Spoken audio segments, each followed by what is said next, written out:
अगर आरएसएस के अंदर हिम्मत है तो राजस्थान के अंदर अभियान चलाए कि वो छुआछूत को खत्म करेंगे और दलितों को आगे लेके आने का काम करेंगे। बोलो। एक आंसू भी हुकूमत के लिए खतरा है, तुमने देखा नहीं आंखों का समुंदर हो जाना। माननीय मुख्यमंत्री जी, आप पधारे, आपका स्वागत। माननीय अध्यक्ष जी, आपने मौका दिया बोलने का, आपको धन्यवाद। पक्ष विपक्ष के सभी साथियों को भी मैं धन्यवाद देता हूं कि जिन्होंने इस डिबेट के अंदर भाग लिया। होली और धुलंडी दोनों त्योहारों की भी मैं शुभकामनाएं आप सब लोगों को देता हूं और ये भी प्रार्थना करता हूं कि जिस प्रकार होली के रंग हैं उसी प्रकार से खुशियों के रंग आपके जीवन में समाये। पूरे प्रदेशवासियों को बहुत बहुत बधाई और शुभकामनाएं। रमज़ान का पाक महीना भी चल रहा है, रमज़ान की भी मैं सभी प्रदेशवासियों को मुबारकबाद देना चाहूँगा और मैं ये भी कहना चाहूँगा कि ऊपर वाले की कुदरत है, कभी होली और रमज़ान साथ आता है, कभी दिवाली और ईद साथ आती है। यही इस देश की संस्कृति है, यही इस देश का भाईचारा है, यही इस देश का इतिहास है। माननीय अध्यक्ष महोदय, वित्त मंत्री जी ने तो जो पढ़ के जो लिखा हुआ आया था वो सारा पढ़ ही दिया था। उसके बाद जो चर्चा हुई तो मैंने भरतपुर का जिक्र कर दिया, तो इसका मतलब मुख्यमंत्री जी मेरी बात मानते हैं। अगले ही दिन भरतपुर पहुंच गए और 5-6 घंटे लंबी मैराथन मीटिंग ली, अधिकारियों को डांट भी लगाई, अच्छी बात है।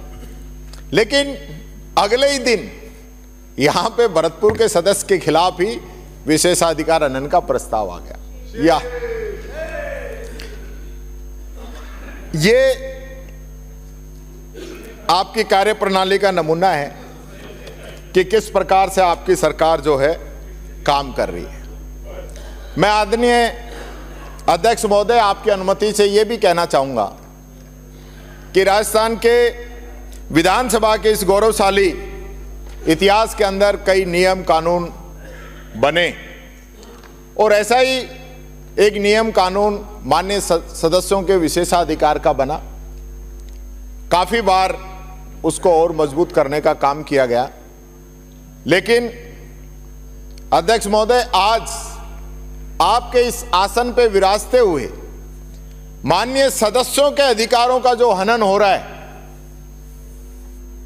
जो कानून बना हुआ है कि जो उद्घाटन होंगे, शिलान्यास होंगे, उसमें लोकल एमएलए का नाम होगा, उसको बुलाया जाएगा, लेकिन आपकी सरकार के मंत्रियों के बेटे, विधायकों के बेटे, परिजन और भारतीय जनता पार्टी के पदाधिकारी अगर वो उद्घाटन करते हैं, उन कार्यक्रमों की अध्यक्षता करते हैं, उनके अंदर जाते हैं, तो हमारे लिए बड़ी शर्म की बात है। ये आप हमारा अपमान नहीं कर रहे हो, ये बाबा साहब अंबेडकर के बनाए हुए संविधान का अपमान कर रहे हो कि यहां जो नियम बन गया उसको आप पालना नहीं करा रहे। और अगर आपने तय कर रखा है तो आपका बहुमत है, मैं आपसे यह अनुरोध करता हूं, आप उस आदेश को पारित करा के कैंसिल करा दीजिए। कोई जरूरत नहीं हमारा नाम आए नहीं आए, पर जिन लोगों को जनता ने नकार दिया, जिनको हरा दिया, जिनको घर बैठा दिया, उनको आप उनके पूछ के आप सड़कें दे रहे, उनसे उद्घाटन करा रहे। ये जो मान्य सदस्यों का अधिकार है उसके साथ आप ये दोहरा व्यवहार कर रहे हैं। मैं माननीय मुख्यमंत्री जी आपसे कहना चाहूंगा, ये परंपरा रही है इस सदन की, कोई सदस्य किसी भी पार्टी का हो, हम तो 66 ही हैं, बाकी तो आप सब लोग ही हो, तो हम 66 अगर इस नियमों का पालन कराने में हमारा नाम आ जाएगा तो आपको कहां दिक्कत है, आपका तो आएगा ही आएगा। तो इस चीज का आपको ध्यान रखने की जरूरत है। और जो नियम पिछले बने थे उसमें तत्कालीन नेता प्रतिपक्ष, उपनेता प्रतिपक्ष, सब लोगों की सलाह करके, राय करके वो नियम बने थे। मैं चाहूंगा आप उनकी पालना कराएं। मैं बात करना चाहूंगा जेजेएम की। बहुत हंगामा हो रहा है, हल्ला हो रहा है, बार बार बातें हो रही। जेजेएम में आपने आरोप लगाए ना, हमने कम काम किया। मैं आपसे कह रहा हूं कि आपने 25 लाख नल लगाने की बात कही थी 24-25 के बजट के अंदर, और आपने लगाए 10 लाख। क्यों नहीं लगाए आपने? अब तो डबल इंजन की सरकार है ना। बीच में नहीं। हमने कहा कि राजस्थान की परिस्थितियां सही नहीं है, यहां खर्चा ज्यादा आता है। आपने नहीं माना, मजाक उड़ाया हमारा। आपके मंत्री ने खुद माना कि राजस्थान के अंदर नल लगाने का खर्चा ज्यादा आता है। अब आपको नहीं लगेगा? सबसे पहले हमारे मुख्यमंत्री जी ने प्रधानमंत्री जी को लेटर लिखा था, आपने कोई कार्रवाई नहीं की, आपने तो विरोध किया था। फिर मैं कहना चाहूंगा कि हमने जो जेजेएम की वेबसाइट उसको चेक कर लेना आप, 22-23 के अंदर हमारी सरकार ने 13,88,000 कनेक्शन दिए थे, और आपने 24-25 में 9,09,000 कनेक्शन दिए। तो अब तो डबल इंजन की सरकार चौथे हिस्से में ही सिमट गई है।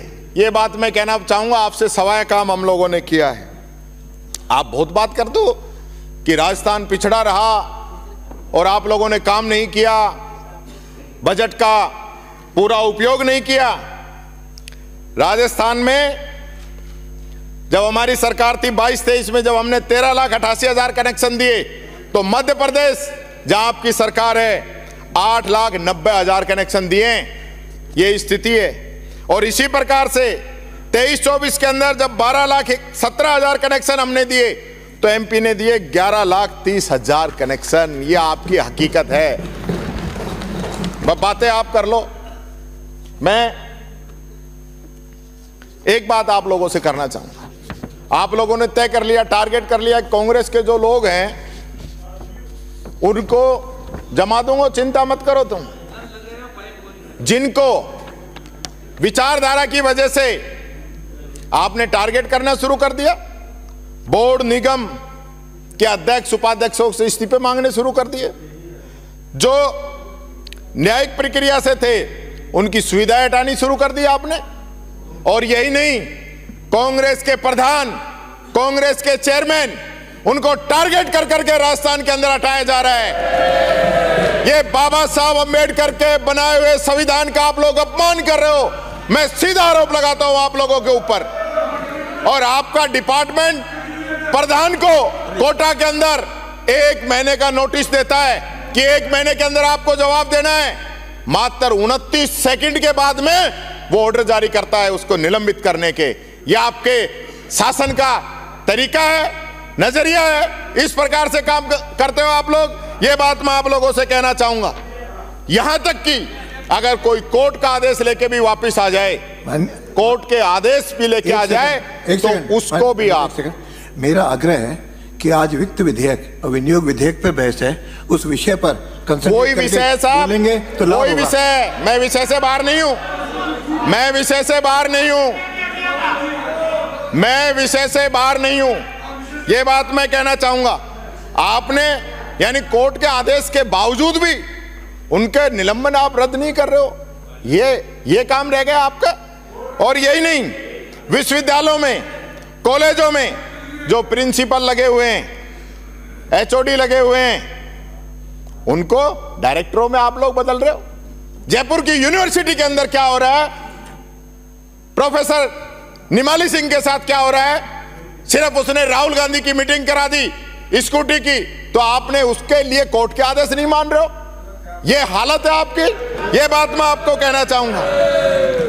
ये एक बात और कहना चाहूंगा, आरएसएस 1 सेकंड 100वां अपना 1 सेकंड व्यवस्था का, मेरा व्यवस्था का प्रश्न है माननीय अध्यक्ष महोदय। एप्रोप्रिएशन भी ये महामहिम के अभिभाषण पर था। मेरी बात बैठ जाए, बीच में नहीं बैठ जाओ, तुम बीच में नहीं। मैं परमिशन से बोल रहा हूँ, आपके कहने से नहीं रुकूंगा, नहीं रुकूंगा आपके कहने से। मैं परमिशन लेकर बोल रहा हूँ। तुम्हारा हाथ में नहीं है, बैठ जाइए। मैंने दी अनुमति आपका। 1 सेकंड इनको कह करके अनुमति ले के लिए, बाकी सब बैठो, बाकी सब बैठो, बाकी बैठो। बाकी सब लोग बैठो। अरे आपके मंत्री बोले दो, ये बहस का मुद्दा नहीं है। बैठिए माननीय मंत्री जी, बैठिए, सब बैठिए, शिवजन जी बैठिए, बैठिए। सदन चलाने का जिम्मेदारी है। जब मैंने इधर बैठा रहा हूँ, आप क्यों खड़े हो रहे हैं? आपको अनुमति दे दी मैंने 1 मिनट बोलने के लिए। मेरा निवेदन ये था, इनको अनुमति दी है, शांत रहो। 1 मिनट अपनी बात रखो। मेरा निवेदन ये माननीय अध्यक्ष महोदय, हम एप्रोप्रिएशन बिल पर बहस में डिबेट में भाग ले रहे हैं। एप्रोप्रिएशन बिल की बात नहीं कर रहे हैं, इधर उधर की बात कर रहे हैं, और जो इससे विषय नहीं है, जो इस सदन का सदस्य नहीं है, जिस सदन से लेना देना नहीं है, चाहे वाइस चांसलर है, चाहे यूनिवर्सिटी है या कोई और है, उसका नाम ले रहे, उनको डिलीट फरमाया जावे, इनको अधिकार नहीं है। और कांग्रेस ने क्या कारनामे किए थे? रात को 12 बजे ऑर्डर करते थे और आज भाषण दे रहे हो। याद करो अपने आप को। अरे आप तो, मैंने आज दिन में मीडिया में कहा था कि कुछ लोग नहीं चाहते कि मुख्यमंत्री जी का भाषण जो है अच्छे से हो। मैंने आज मीडिया में कहा है, इस बात को मैंने पहले ही कहा है। और ये जो आप व्यवस्था का पर्सन है और ये जो मोटी मोटी किताब पढ़ रहे हो ना, मेरे भाषण खत्म होने के बाद में एक अक्षर दिखा देना कि मैं इस पे नहीं बोल सकता, तो अगली बार नहीं बोलूंगा। अरे माननीय मंत्री जी आपस में बहस थोड़ी करवानी। आप में हो सकता है मुख्यमंत्री जी उत्तर दे देंगे। आप मेरे से उम्र में ज्यादा हो सकते हैं, अनुभवी हो सकते हैं, लेकिन मैं नहीं कह रहा हूं, जनता कह रही है। माननीय अध्यक्ष महोदय, आरएसएस के इशारे पे कई नियम बदले गए। मैं अपील करता हूं, आज इस मंच के माध्यम से करता हूं, अगर आरएसएस के अंदर हिम्मत है तो राजस्थान के अंदर अभियान चलाए कि वो छुआछूत को खत्म करेंगे और दलितों को आगे लेके आने का काम करेंगे। इस पक्ष में एक नहीं है, आप कहिए।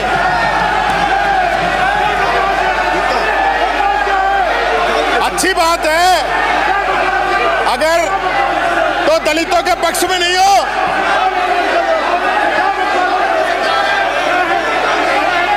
तो दलितों के पक्ष में नहीं हो क्या आप लोग?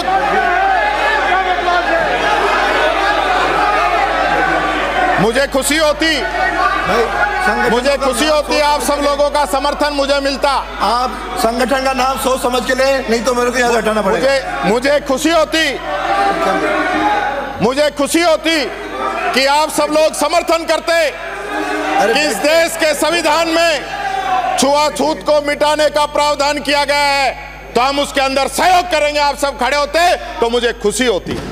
माननीय अध्यक्ष महोदय, मैं बात करना चाहूंगा गरीब की, मैं बात करना चाहूंगा उस पेंशन के आसरे जो लोग रह रहे हैं उनकी। बहुत बड़ी बड़ी बातें हुई, सब लोगों ने कहा पेंशन टाइम पे दे रहे हैं, लेकिन मैं तो जनता के बीच से आता हूं, मैं बताता हूं आप लोगों ने क्या कहा और पेंशन कब आ रही है। मुख्यमंत्री जी ने अभिभाषण पे कहा कि हमने दिसंबर तक की पेंशन दे दी। वित्त मंत्री जी ने 27 फरवरी को कहा कि हमने जनवरी 25 तक की पेंशन दे दी, और 24 फरवरी को रीटा चौधरी जी के क्वेश्चन के जवाब के अंदर माननीय मंत्री जी ने कहा कि हमने नवंबर तक की पेंशन दे दी, और एसजेआईडी की डिमांड पर बोलते हुए मंत्री जी ने कहा कि हमने दिसंबर 2024 तक की पेंशन दे दी। ये आप लोगों ने कहा है। और मैं बताता हूं आपको, आपने कब की पेंशन कब दी है। अप्रैल की आपने जून में, मई की जुलाई में, जून की सितंबर में, जुलाई की अक्टूबर में, अगस्त की नवंबर में, सितंबर की नवंबर में, अक्टूबर की नवंबर में और जनवरी में, नवंबर की जनवरी में, दिसंबर की फरवरी में, और जनवरी फरवरी दी नहीं। किस सनातन की बात करते हो? दीपावली पर आपने पेंशन नहीं दी, और आज होली का त्योहार है, होली पे आपने पेंशन नहीं दी। मुख्यमंत्री जी, मुझे इस चीज का दुख है। ये हकीकत है, मैंने आपके विभाग से ही भी ये आंकड़े लिए। ये क्यों है? ये आंकड़ों के अंदर ये भ्रांति क्यों है? आपके, मुझे कहना नहीं चाहिए, आपके यहाँ के मैंने आश्वासन मांगे थे, आश्वासन देने से मना कर दिया गया। 106 आश्वासन आपके माननीय मंत्रियों ने 1.25 साल के अंदर यहां पे दिए हैं, और जो पेंडिंग है, जिन पे कार्रवाई नहीं हुई, जो यहां बोल गए और वो आज पेंडिंग बोल रहे हैं। ये बात मुख्यमंत्री जी मैं आपसे कहना चाहूंगा, इस पे ध्यान दीजिए।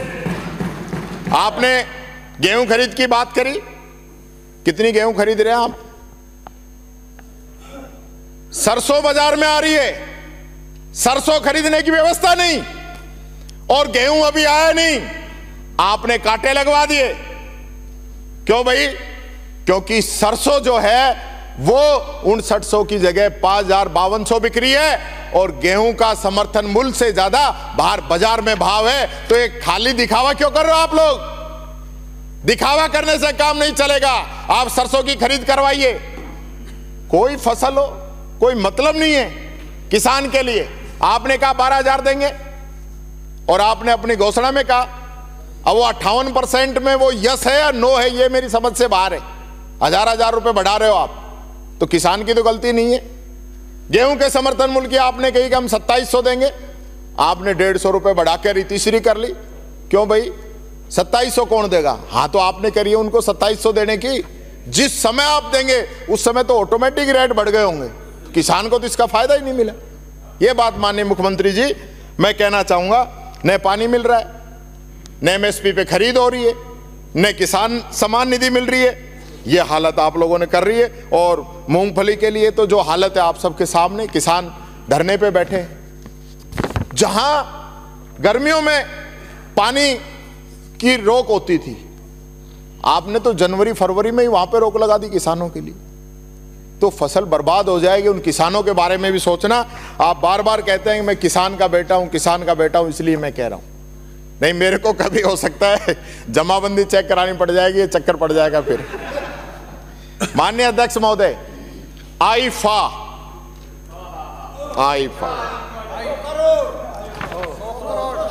का आयोजन हुआ राजस्थान के अंदर। मैं देख रहा था कि आईफा का प्रमोशन हो रहा है कि राजस्थान का प्रमोशन हो रहा है। और माननीय अध्यक्ष महोदय, सनातन का राग अलापने वाली सरकार 100 करोड़ खाटू श्याम जी के नहीं दे पाई, 120 करोड़ गोविंद देव जी के नहीं दे पाई, और आईफा के 100 करोड़ ऐसी बुलेट ट्रेन बनी फाइल की कि जापान से भी तेजी से 100 करोड़ पास कर दिया आपने। और वो आईफा जिसके अंदर ये माननीय सदस्य यहां बैठे हैं, कुछ ही चेहरे नजर आ रहे थे वहां पे। वो फ्रंट लाइन की फोटो निकलवा लेना। गोल्डन पास की 7-7 लाख रुपए के पास जिनको फ्री में दिए गए, वो जनता के गाढ़े खून पसीने की कमाई थी। यहां तक कि इन मंत्रियों और विधायकों को और विपक्ष का तो जिक्र ही छोड़ दो, आप किसी को पूछा ही नहीं आपने। ये तो आप लोगों की हालत है माननीय। और यही नहीं, बीच में नहीं माननीय अध्यक्ष जी, यही नहीं, धारीवाल जी बीच में मुझे नेता बोल रहे हैं। इतना दुख हुआ उस दिन कि माननीय मुख्यमंत्री जी के विधानसभा क्षेत्र के अंदर, सांगानेर के अंदर अंतर्राष्ट्रीय महिला दिवस होने के बावजूद, गर्भवती होने के बावजूद, 3 साल के बच्चे के सामने, आप जिस विभाग के मुखिया हैं, आप तो मालिक ही हैं, लेकिन गृह मंत्री भी आप हैं, आपकी विधानसभा है, उस महिला के साथ पुलिस के कांस्टेबल के द्वारा बलात्कार किया गया। पुलिस आईफा अवार्ड मना रही थी और उधर उस बेचारी के साथ बलात्कार हो रहा था। और आईफा के अंदर माननीय मुख्यमंत्री जी, मैं ये कहना चाहूंगा, आप सब लोग फोटो खिंचाने में व्यस्त थे। वो फोटो भी मैं बता दूंगा तो ये कहेंगे कि नेता प्रतिपक्ष इस प्रकार की बातें करता है।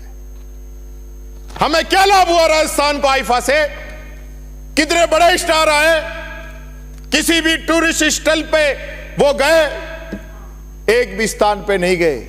और कौन सा बड़ा नाम आया? शाहरुख खान के अलावा बाकी तो सब 2 नंबर वाले, सेकंड ग्रेड था, फर्स्ट ग्रेड वाले तो कोई नहीं आया।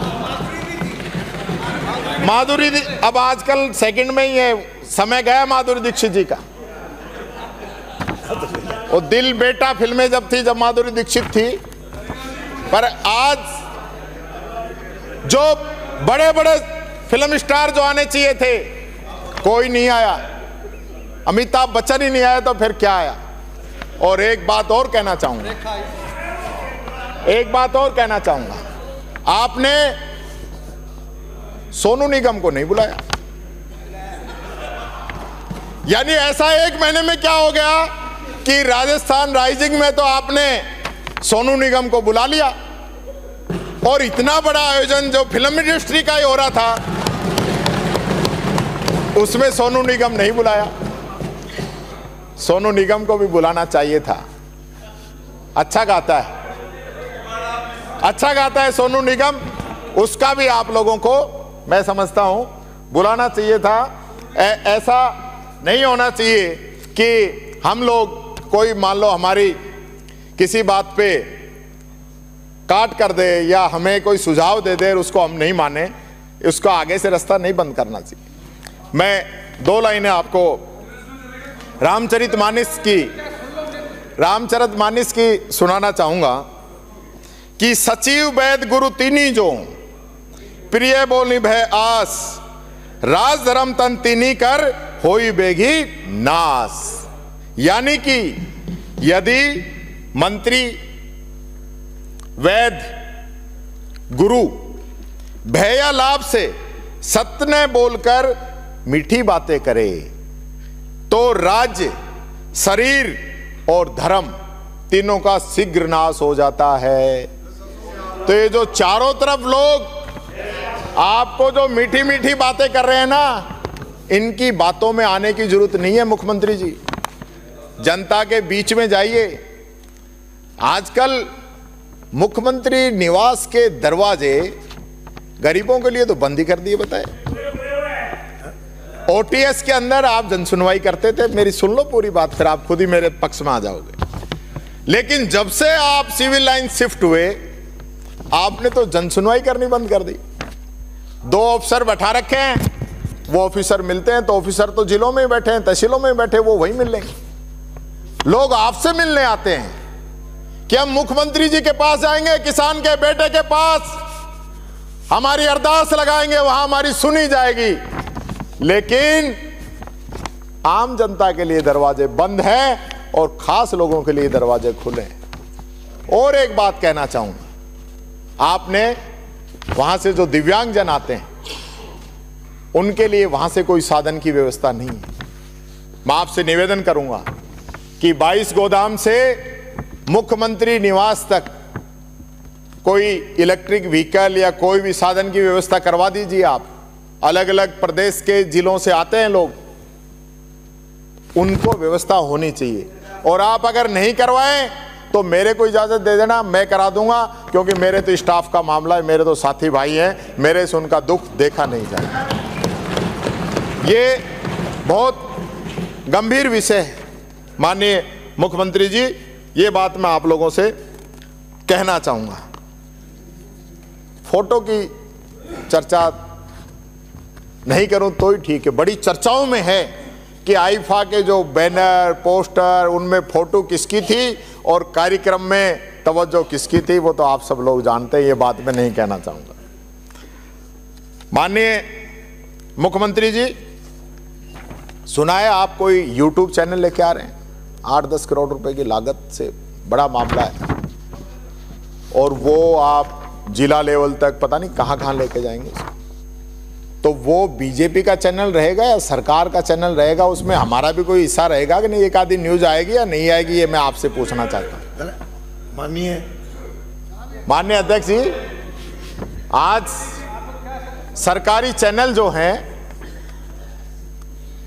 अपना यूट्यूब चल रहा है विधानसभा का, लोकसभा का भी चल रहा है, तो ऐसी क्या जरूरत पड़ गई? अपना यूट्यूब तो अपना है ही ना विधानसभा का, पर वही ब्रांडिंग का खेल है, उसके लिए आप उसको लेके आ रहे हैं, ये मैं कहना चाहूंगा। एक और बात मैं कहना चाहूंगा जो कुछ अलग हटके है। आजकल मुझे पता चला है ओटीएस में कुछ अलग चल रहा है। कौन लोग हैं जो ओटीएस के अंदर मीटिंग कर रहे हैं, उनका क्या प्लान है, वो किस विषय की ओर, वो बंगाल या राजस्थान के हिसाब से प्लान कर रहे हैं या पहले हरियाणा या महाराष्ट्र में काम हुआ है इस पे प्लान कर रहे हैं, किस प्रकार के परिसीमन में प्लान कर रहे हैं, ये बात मैं आपसे कहना चाहूँगा। इस चीज़ का थोड़ा सा ध्यान रखो। अदर स्टेट में राजस्थान में दिन रात का अंतर है, इसलिए राजस्थान को राजस्थान ही रहने देना, ये मेरा आपसे अनुरोध है। ये बात में बात आई एक्टर की। आपने अपना फेवरेट एक्टर देश के प्रधानमंत्री जी को बता दिया। बात यहां तक नहीं थी, उसी दिन वीडियो एडिट करा के उसके अंदर हीरो शब्द डलवाया गया और ये कहा गया कि मुख्यमंत्री जी से तो हीरो के बारे में पूछा था। ये सब लोग जानते हैं हीरो तो हीरो ही होता है डॉक्टर साहब। बजट हीरो में अच्छा आऊंगा, वो अगला बजट का ही है।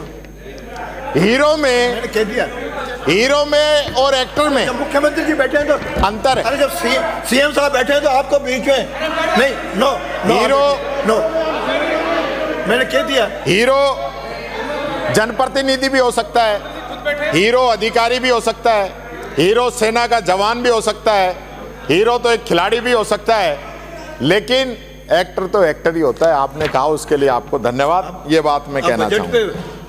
बजट पे मैं कहूंगा तो फिर आप कहोगे कि नहीं, बजट में जितना बोला आज बिल्ली उजवाए। तो बजट में आपने कहा था, दूसरा था बजट में आपने कहा था कि हम पत्रकारों के लिए RJHS की घोषणा आपने की थी। ये पत्रकार सुन रहे होंगे पीछे, किसी की हो गई हो तो बता देना भाई, नहीं क्यों फर्क नहीं पड़े। अब बजट पे आऊं तो बजट पे भी नहीं, यानी ऐसी घोषणा करते ही क्यों जो पूरी नहीं हो। ये बात मैं कहना चाहूंगा। आसन को ही संबोधित करें। इनको मकान की हम योजना लेके आए, लॉटरी तक निकल गई, लेकिन आप चयन नहीं कर पा रहे। इनका चयन तो करवा दो मुख्यमंत्री जी, ये बात मैं आपसे निवेदन करना चाहूंगा। काफी डिपार्टमेंट है जिनके लिए आपने पहले बहुत घोषणाएं की थी, लेकिन उनकी और आपका ध्यान नहीं है, उस ओर मैं ध्यान आकर्षित करना चाहूंगा। यूटीबी के अंदर जो लोग लगे हुए हैं, जिन्होंने कोविड के अंदर भी बहुत मेहनत की, आज उनका CSR रूल 2022 में आप शामिल नहीं कर रहे हैं, उनको शामिल कीजिए। और जिनको हटा दिया उनकी क्या गलती, उनको लगाइए जब तक आप पक्की भर्ती नहीं कर रहे। यानी संविदा पे हटा के संविदा पे लगा रहे हो। इस बारे में मेरा आपसे अनुरोध है कि आप इस पे विशेष ध्यान देंगे। इसी प्रकार से अग्निशमन के अंदर जो ठेका कर्मी लगे हुए हैं, फायरमैन लगे हुए हैं, ड्राइवर लगे हुए हैं, उनको संविदा कर्मी आप बनाइए। ये बात मैं कहना चाहूँ। ये RSLDC का आप गठन नहीं कर रहे।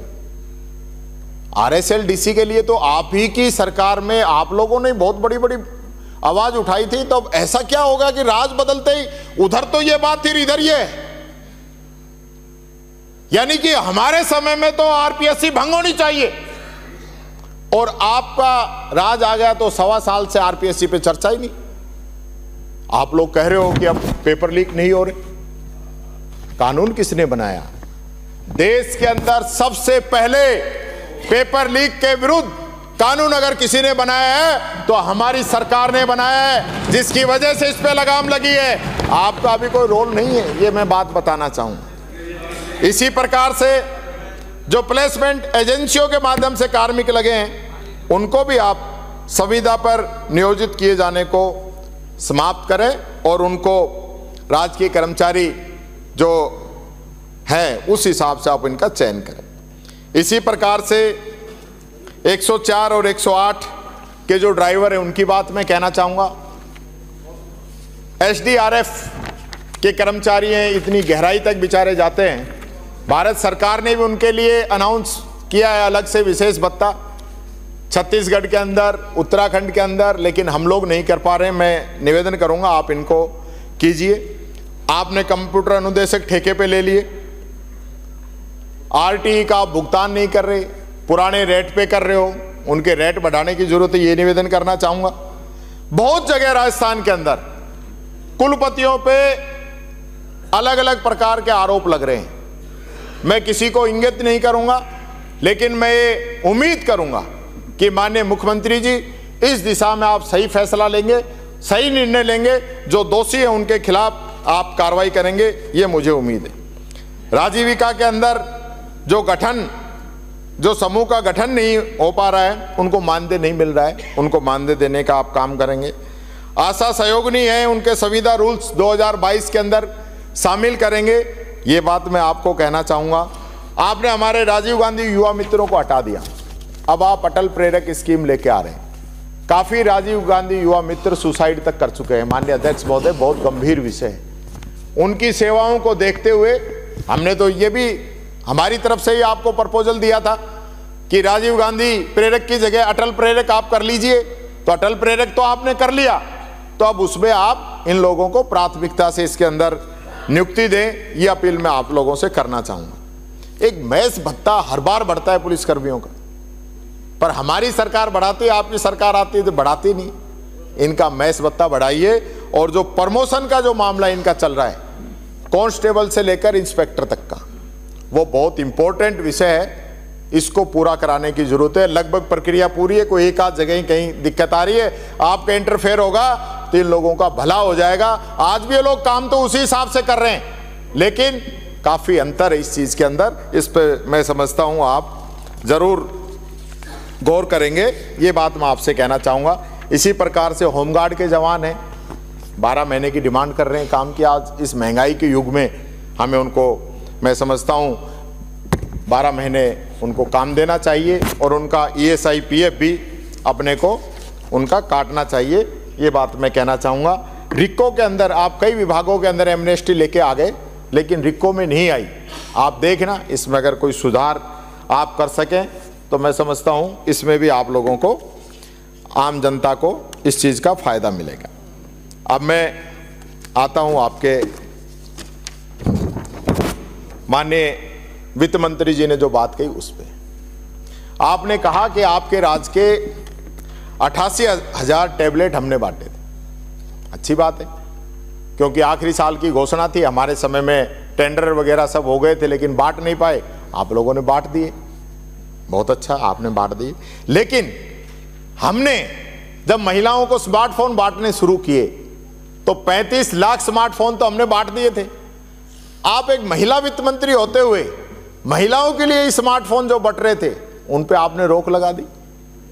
1,40,00,000 महिलाओं को फोन मिलने थे, लेकिन आपने रोक लगा दी।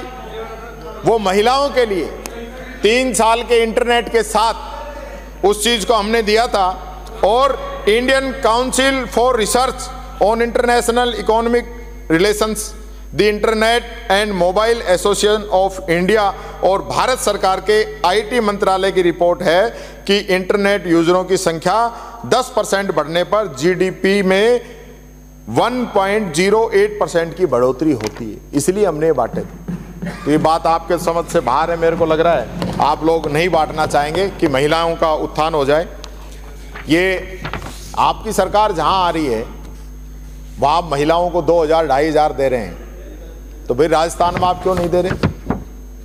यहां भी मातृशक्ति को आप दीजिए ना, उनकी मदद कीजिए। तो जरूरी है कि भाई चुनाव के आखिरी वर्ष में घोषणा करेंगे, या तो ये प्लान है आप लोगों का। अगर आखिरी वर्ष में आपने घोषणा की तो राजस्थान की जनता आपको माफ नहीं करेगी। अगर उनके बढ़ाने हैं तो इसी बजट के अंदर आप बढ़ाइए, ये बात मैं आप लोगों से कहना चाहता हूं।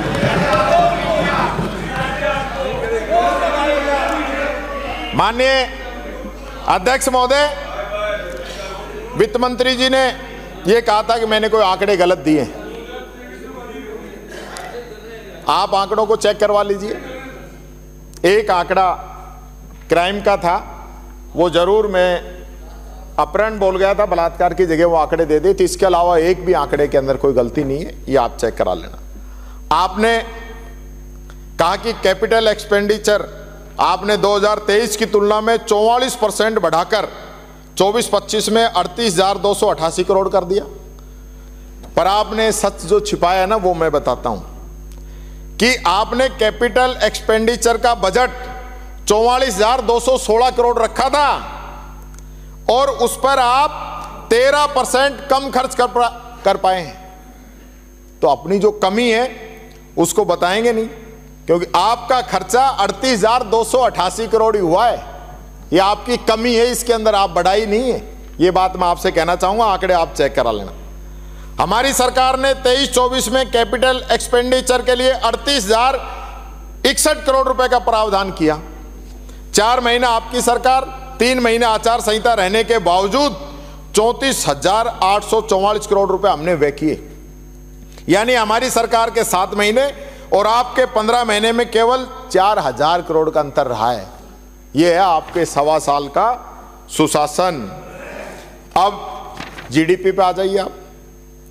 आपने कहा कि जो कर्ज बढ़ रहा है, इसके जो आंकड़े हैं उसको आपने छुपाने की कोशिश की। मैं उजागर करता हूं उनको।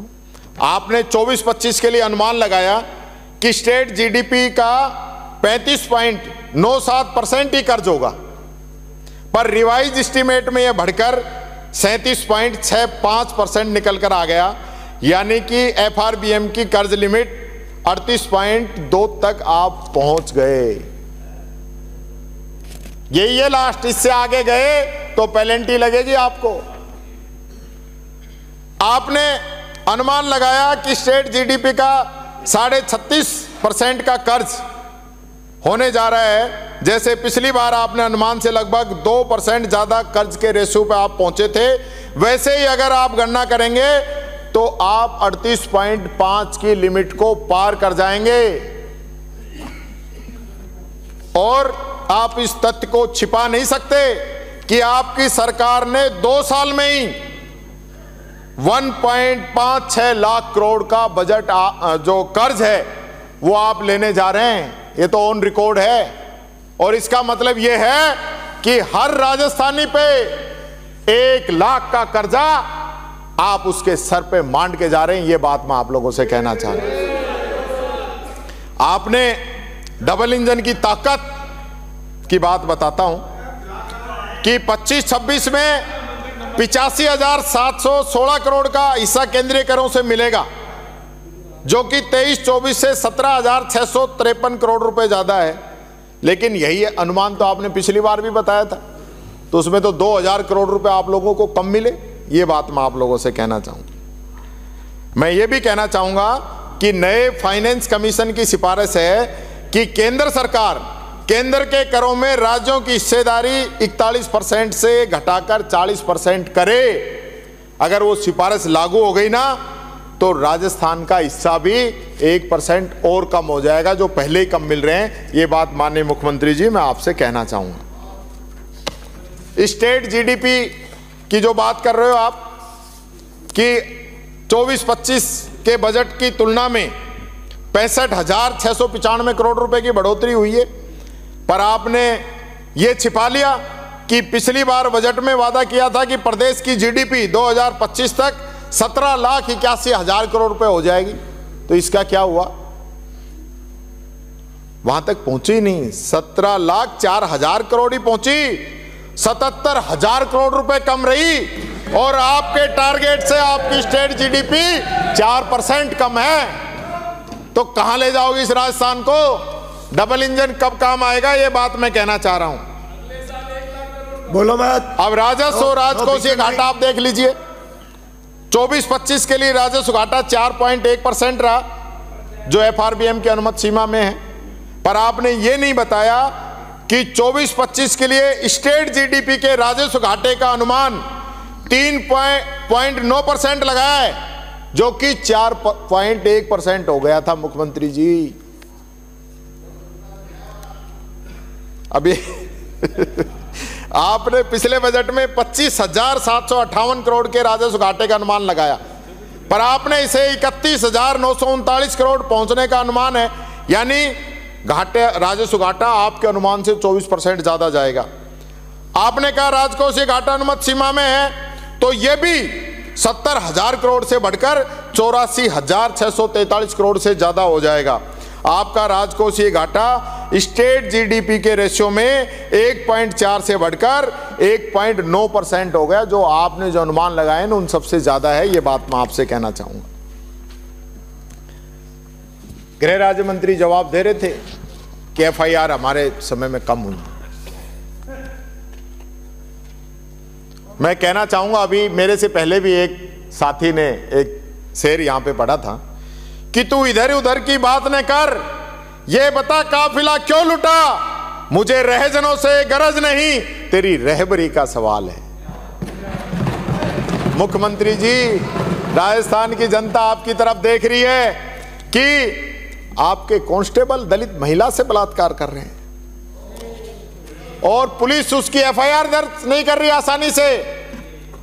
आप बताइए, आपने उस एसएचओ पे क्या कार्रवाई की है, मैं आपसे पूछना चाहता हूं, क्योंकि इसके अंदर बहुत बड़े आपके अधिकारियों का इन्वॉल्वमेंट हुआ, उसके बाद जाके एफआईआर दर्ज हुई है। जो नियम हमारी सरकार ने बनाया था कि महिला की रिपोर्ट तुरंत दर्ज करेंगे, उसका यह नतीजा हो रहा, तो इसलिए एफआईआर दर्ज कम हो रही है। गृह राज्य मंत्री जी, मैं आपको बताना चाहूंगा, दर्ज ही नहीं करोगे तो यही हालत रहेगी। और आपके पुलिस रिकॉर्ड के अनुसार गंभीर अपराधों में वांछित अपराधियों की कुल संख्या 1,43,523 है, जो आप अरेस्ट ही नहीं कर पाए। यानी लगभग 1.5 लाख लोगों को तो आप अरेस्ट ही नहीं कर पाए, जो गंभीर जिन पे आरोप लग रहे हैं, और आप पीठ थपथपा रहे हो कि हम बहुत अच्छा काम कर रहे हैं। आपकी सरकार में 2024 के अंदर महिला अपराध के 37,700 मुकदमे दर्ज हो चुके हैं, यानी कि रोजाना 103 महिलाओं पे अत्याचार हो रहा है। माननीय मुख्यमंत्री जी, सेम की बात है ये, क्योंकि नहीं सहेगा राजस्थान का नारा लेकर, भाषण देकर जीत के आ गए, और अब वो बोर्ड हटा दिए, उस बारे में बात ही नहीं कर रहे। ये बात मैं कहना चाहूंगा, मैं ये कहना चाहूंगा, रोज 4 हत्याएं भी हो रही हैं, ये भी ध्यान रखना आप प्रदेश में।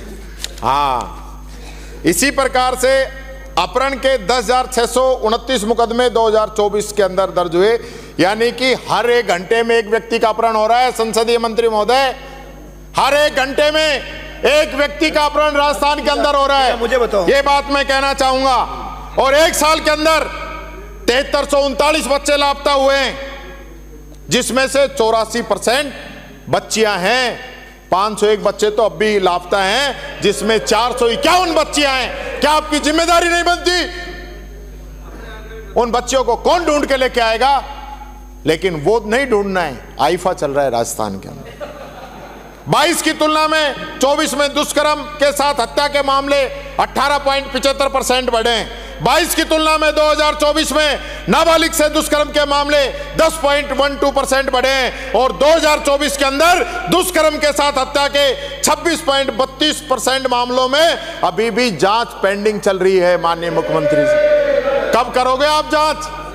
11% से अधिक तो पोस्को के मामले आपके पेंडिंग है, जिसमें जांच नहीं हो रही। माननीय अध्यक्ष महोदय, ये बात मैं आपसे कहना चाहूंगा। और SC ST के 18% मामले पेंडिंग हैं, ये बात मैं कहना चाहूंगा। ब्याज माफिया से लोग परेशान होके आत्महत्या कर रहे हैं, ये स्थिति है, ये बात मैं कहना चाहूंगा। वो जवाब देंगे? क्या हुआ? आप अपना टाइम हो रहा है, आपको बोलो। आज बैठे नहीं बोले। आज मैं माननीय मुख्यमंत्री जी आपसे युवाओं के लिए भी कहना चाहता हूं, आपके नेता को ही नहीं बोलने दे रहे हो कि युवा किस ओर जा रहा है? क्यों? युवा इस देश की शक्ति है, ताकत है, इस देश का भविष्य है युवा। लेकिन युवा को हम किस ओर लेके जा रहे हैं? युवा के बारे में हमारा प्लान क्या है? मुझे बड़ा दुख हुआ मुख्यमंत्री जी, आपने अपनी मीटिंग ली थी क्राइम को लेकर, और आपने ये कहा कि हमारे यहां से शराब तस्करी होकर गुजरात जा रही है। आपने खुद कहा, इसका मतलब क्या है? गुजरात में तो शराब बंद है ना, वहां शराब बिक रही है, और यहां आपके नीचे शराब की तस्करी हो रही है। इस शब्दों के मायने ये है, मैं कहना चाहूंगा। हमारे प्रदेश के अंदर 65% से ज्यादा युवा हैं, और प्रदेश की तकदीर वो युवा बदल सकते हैं। लेकिन आज किस दिशा के अंदर है? युवाओं को नशे की ओर धकेला जा रहा है।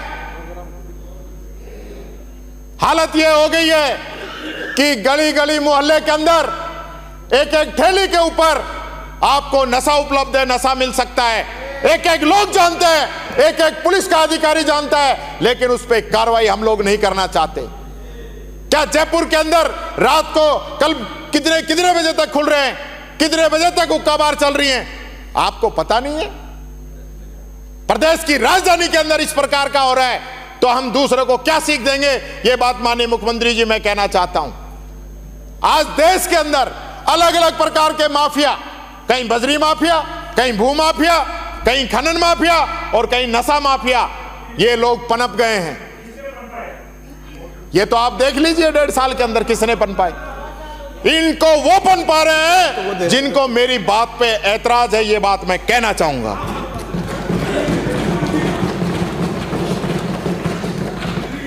लगातार जो है, अरे प्रश्न उत्तर नहीं है। सारे जो गुजरात के गांधीनगर में 74 लाख की सरकार शराब पकड़ी गई, वो राजस्थान से गई थी। यानी तस्करों के साथ मिलके जो अभियान राजस्थान के अंदर चलाया जा रहा है, ये इन युवाओं को उन्माद, सांप्रदायिकता, अभद्रता, नशा, अपराध, इन सब चीजों की ओर धकेल के इन युवाओं का जीवन बर्बाद नहीं कर रहा। इस राजस्थान का आने वाले समय में ऐसा इतिहास हो जाएगा कि जनता आपको कभी माफ नहीं करेगी। ये बात मैं आप लोगों से कहना चाहूंगा। अल्लामा इकबाल का एक शेर है कि वतन की फिक्र ना कर, जो जिस प्रकार से आप लोगों का माहौल है ना, कि वतन की फिक्र ना कर, नादा मुसीबत आने वाली है, तेरी बर्बादियों के मशवरे आसमानों में नहीं संभलोगे तो मिट जाओगे हिंदुस्तान वालों, तुम्हारी दास्ता तक भी न होगी दास्तानों में। आज हमें संभलने की जरूरत है। हम नहीं संभलेंगे तो जिस प्रकार से पंजाब के जो हालात हो रहे हैं, वो उड़ता पंजाब नहीं, उड़ता राजस्थान बनने में देर नहीं लगेगी। आज समय है, आज समय है मुख्यमंत्री जी, हम इसके लिए कदम उठा सकते हैं। ये बात मैं आप लोगों से कहना चाहूंगा। बैठो। मुझे आज ये पारण के अंतिम चरण के अंदर ये विधेयक पहुंच गया है।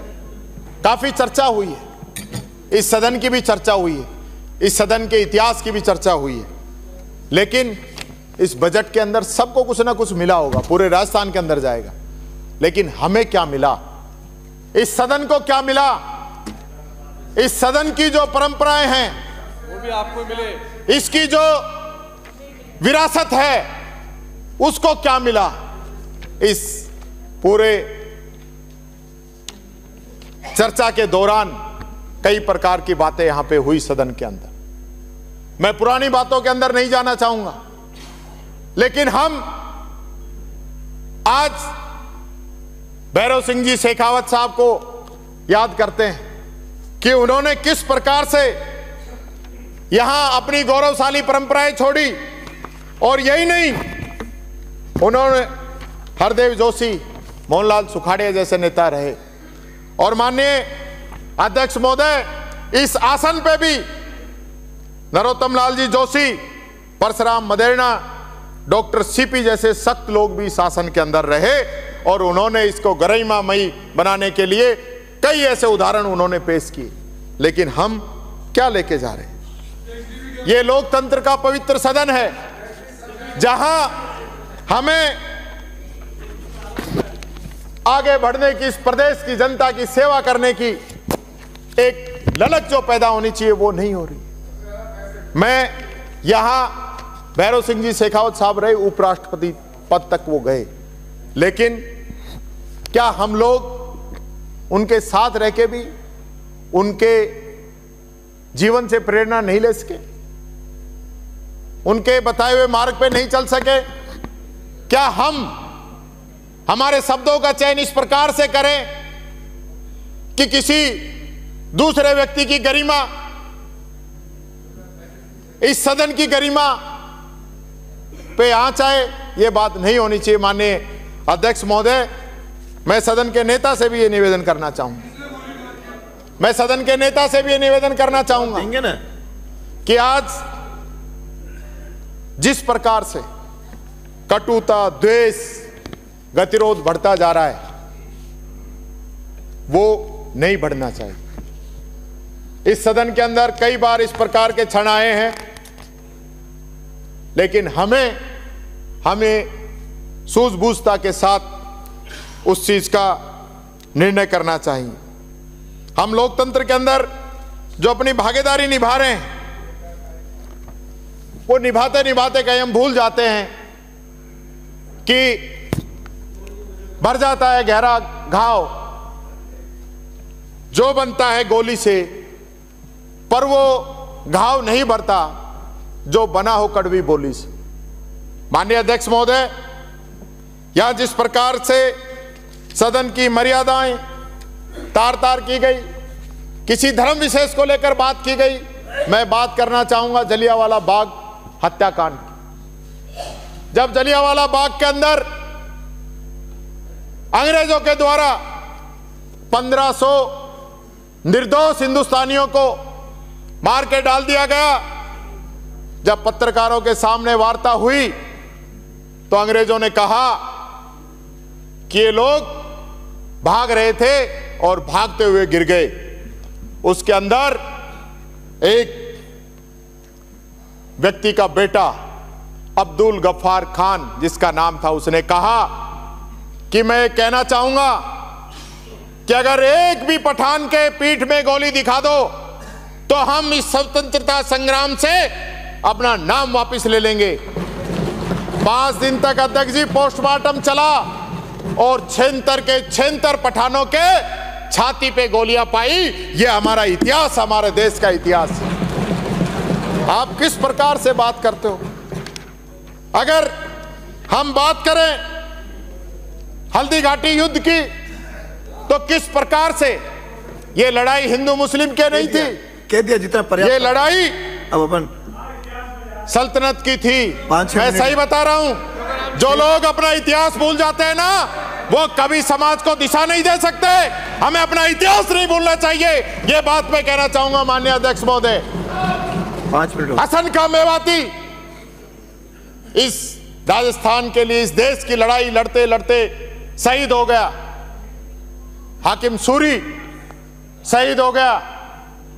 और आज जिस हमारे माननीय सदस्य के लिए जिस प्रकार की बात कही गई, मैं कहना चाहूंगा उनके पिता हाजी छोटू खान निर्मल हिंदी के कवि थे, और 1960 में जब राजस्थान में अकाल पड़ा तो उन्होंने कविता पाठ करके चंदा इकट्ठा किया और लोगों की मदद की। यह हमारा इतिहास है, यह बात मैं कहना चाहूंगा। और हम इस प्रकार की बात करते हैं। ये किसी भी, आज किसी को हम धर्म के नाम पे टारगेट करेंगे तो कल टीकाराम जूली को दलित के नाम पे टारगेट करोगे, ये बात मैं कहना चाहता हूं। ये राजस्थान की गौरवशाली परंपरा है, इतिहास है कि यहां पे जो जहर घोलने वाली ताकतें हैं उनको हमेशा पीछे बैठाया है। और ये सदन, पवित्र सदन, इस राजस्थान के अंदर जब भी कभी इस प्रकार के मौके आए अध्यक्ष जी, सत्ता पक्ष और विपक्ष ने राजस्थान की बढ़ोतरी के लिए, राजस्थान की तरक्की के लिए एक साथ होके आगे बढ़ाने का काम किया है। ये बात मैं कहना चाहूंगा आपको। माननीय, कुंभ की बात आई, ये आपने ही बोला था, मैंने नहीं बोला था। और मेरे को बड़े दुख के साथ यह कहना पड़ता है कि कुंभ की जो हमारी महान विरासत इस देश की वर्षों वर्षों से चलती हुई आई है, उस कुंभ पे आप लोग राजनीति करना चाहते हैं। आपसे खाटू श्याम बाबा का तो मेला नहीं समझ रहा, कुंभ की बात कर रहे हो। 3 दिनों तक वहां पे हड़ताल रही है। और आपने, मेरा आपसे ऐतराज है सदन के नेता से कि आप कुंभ गए और आपने सिर्फ बीजेपी के लोगों को ही ले गए। आपने हमें अपना, इसलिए मैं कहना चाहूंगा उस दिन भी 2-3 लोग बोले थे कि आप लोग चलो, आप लोग साथ चलो, आपके भी पाप धोयाएंगे। तो मैंने कहा पहले आप अपने धो लो, हमने तो ऐसे पाप किए नहीं है। ये लाखों करोड़ों जो इस देश के लोग हैं, उनकी आस्था के साथ आप लोग खिलवाड़ कर रहे हो, ये बात मैं कहना चाहूंगा। कुंभ के अंदर भगदड़ मची, दिल्ली के अंदर स्टेशन पे भगदड़ मची, यानी कि आज तक आप बता देना स्पीच में कि कितने लोगों की डेथ हुई, अगर ये आंकड़े। राजस्थान के विषय नहीं है, राजस्थान से ही हवाई जहाज भर के गई है कुंभ में, और आप स्वयं भी गए अध्यक्ष जी, हमें क्यों नहीं लेके गए?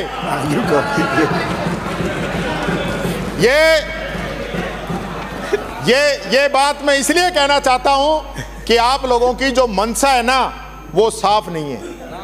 और आप लोगों के लिए एक छोटी सी कविता है मेरे पास कि तुम्हारी अर्थियां उठे मगर ये ध्यान में रहे कि मेरे लिए जो सेज सजी है वो खराब नहीं हो, ये बादशाह का हुक्म है। और एक हुक्म ये भी है कि भले कोई भी मरे पर मेरी इमेज खराब नहीं हो। सुनो मेरे मंत्रियों, सफेद पोश संतरियों, जहां मिले खाली जमीन रोप दो कपास को, कपास मिल में डालकर बुनो सफेद चादर, गली गली में जाकर फिर ढको हर एक लाश को, सवाल करे तो उसे नरक में तब तक रखो जब तक मुझे आप लाजवाब हो। ये आपकी नीयत है, ये बादशाह का हुक्म है।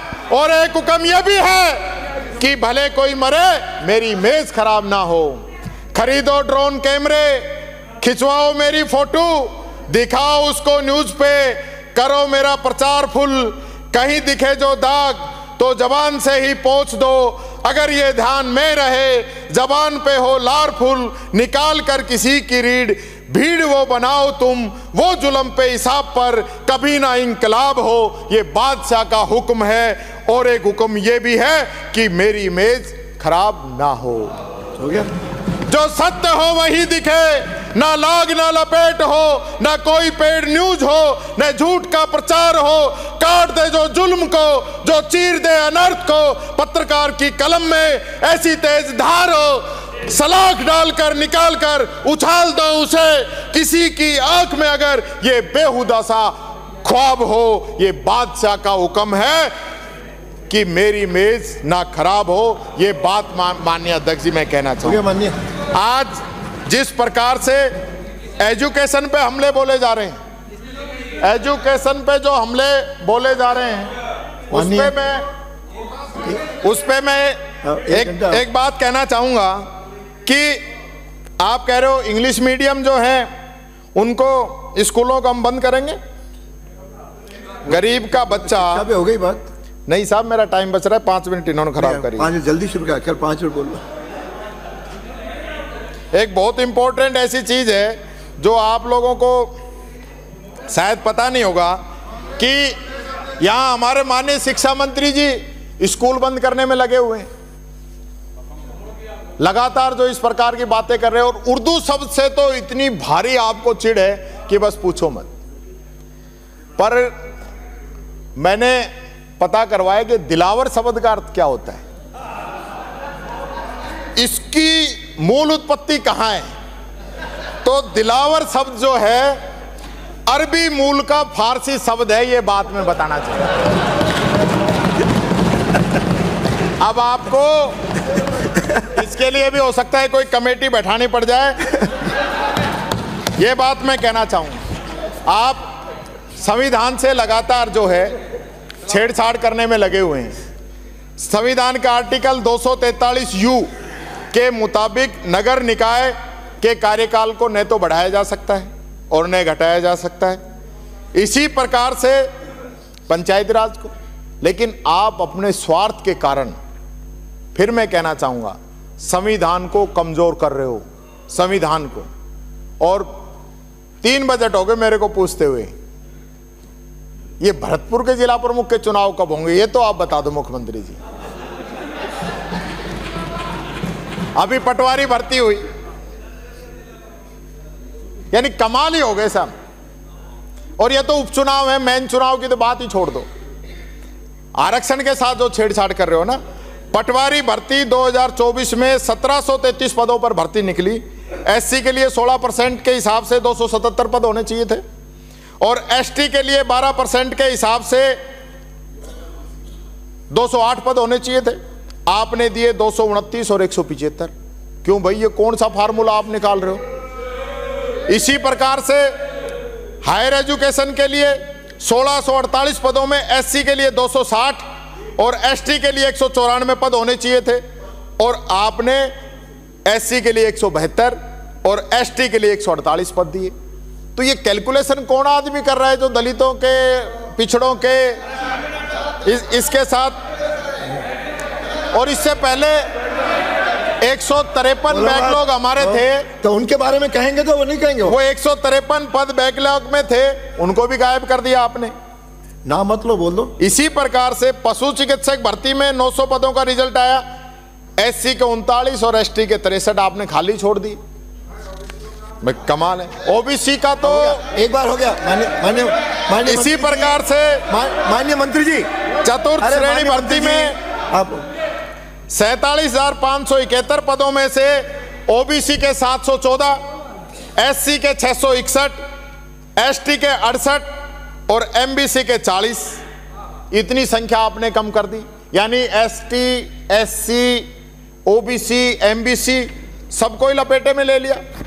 और ये इंग्लिश मीडियम स्कूलों से क्या चिढ़े कि गरीब का बच्चा, आप में से ना अपने बच्चों को तो भेजते हम सब लोग प्राइवेट में, और गरीब का बच्चा पढ़ता है सरकारी में, और वो प्राइवेट में भेजे तो हजारों रुपए की फीस दे, और अगर उस फीस से उसको बचाना चाहे राजस्थान सरकार तो आप वो स्कूल बंद करो। ये बात कुछ समझ से बाहर है। मेरी बातें तो बहुत ज्यादा थी, सारी रहेगी, सारी रिपोर्ट वगैरह सब। अब आधी मिनट में मैं एक यूटर्न सरकार का मामला एक बताना चाहूंगा कि बाल गोपाल दूध योजना के नाम पर आपने मोटा अनाज देने की घोषणा की और यूटर्न ले लिया, फिर पाउडर का दूध दे रहे हो। शिक्षा विभाग में 100 दिन की कार्य योजना में तबादला नीति बनाने की कही, फिर यूटर्न ले लिया। 100 दिन पार हो गए, आपका कोई उस पर असर नहीं हुआ। दौसा के अंदर एक जाति विशेष के लोगों का आपने ट्रांसफर कर दिया और 3 घंटे में फिर यूटर्न ले लिया, फिर उस ऑर्डर को वापस करना पड़ गया। अधिशेष शिक्षकों की पोस्टिंग का आदेश, प्रदेश के सभी सरकारी स्कूलों में जो अधिशेष चल रहे शिक्षक हैं उनकी पोस्टिंग अटक गई है। आपने पहले 15 अगस्त का कहा और उसके बाद पोस्टिंग दी जा सके और फिर आपने ऑर्डर वापस ले लिया। 37,000 शिक्षक अटक गए।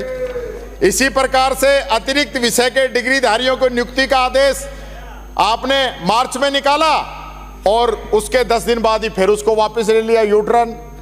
प्रदेश में एडमिशन की जो अधिकतम आयु सीमा है वो पहले आपने 31 मार्च की और फिर आपने इसको 31 जुलाई कर दिया और अब 1 अक्टूबर कर दिया। 3 यूटर्न इसमें। इसी प्रकार से आपने मोबाइल पे प्रतिबंध लगाया, फिर प्रतिबंध हटा दिया, एक और यूटर्न आपका हो गया।